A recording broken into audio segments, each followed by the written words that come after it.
Before he died, former Liberal Prime Minister Malcolm Fraser wrote a book titled Dangerous Allies about the stranglehold that the United States has on Australia. Fraser, who had himself been installed as Prime Minister following the dismissal of the Whitlam government at the behest of the American CIA, had had a change of heart and was warning about Australia's subservience to the US. In one passage, he warned that if Australia were to accept America's proposal that we should operate 10 or 12 Virginia-class nuclear submarines, our armed forces would be integrated ever more closely with that of the United States. That was a reference to a proposal by the Americans in 2013. 10 years later, they've got their way thanks to the Liberal and Labour parties. The AUKUS arrangement saw Australia cancel conventional-powered submarines, suitable for our coastal defence, in favour of nuclear-powered submarines, suitable for long-distance deployment. They are suitable for the positioning off the coast of China, as part of an aggressive US containment of that country. The buzzword for the relationship between the American and US militaries is interoperability. It means surrendering our sovereign decision-making capabilities to whatever provocations the US wants to launch against China. As Malcolm Fraser wrote, it only compounds the extent of our subservience to America. High-ranking and influential US military and political advisors are embedded in Australia's military and defence departments, advising, more like instructing, the Australian government on foreign policies and defence.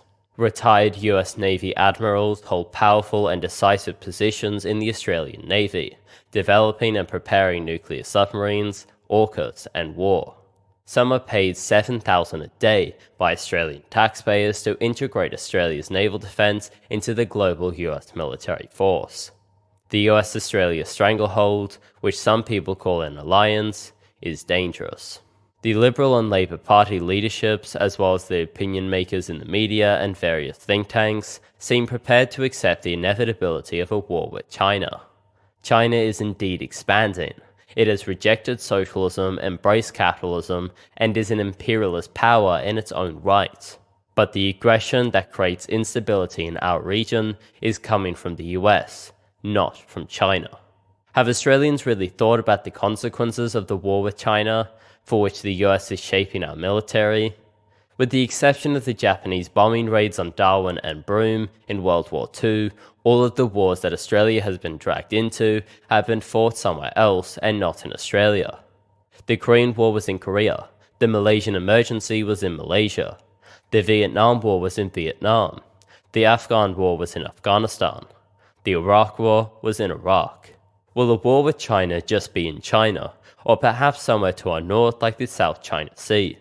Why are the pro-war elements not telling us to prepare for a war with China to be fought across our region and into Australia itself? Are we ready for our cities to look like those in Ukraine? Of course the Chinese would try to destroy US military bases here, like Pine Gap, Northwest Cape, the US military base outside Darwin, and the US B-52 base near Katherine. But in addition to these and other military bases, the Chinese would have to try and destroy civilian infrastructure, such as Geelong's oil refinery, our railways and harbours, power stations, and electricity grids. A US first strike against China would create a total war situation fought across land, sea, and air, as well as space and cyber domains.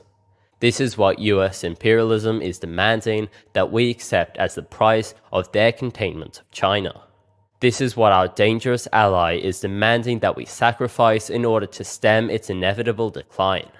Recently, Foreign Minister Wong declared that she respects the US policy of neither confirming nor denying whether US warships and bombers based in or visiting Australia carry nuclear weapons.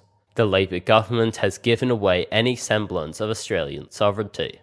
Our future requires that we break the US-Australia stranglehold.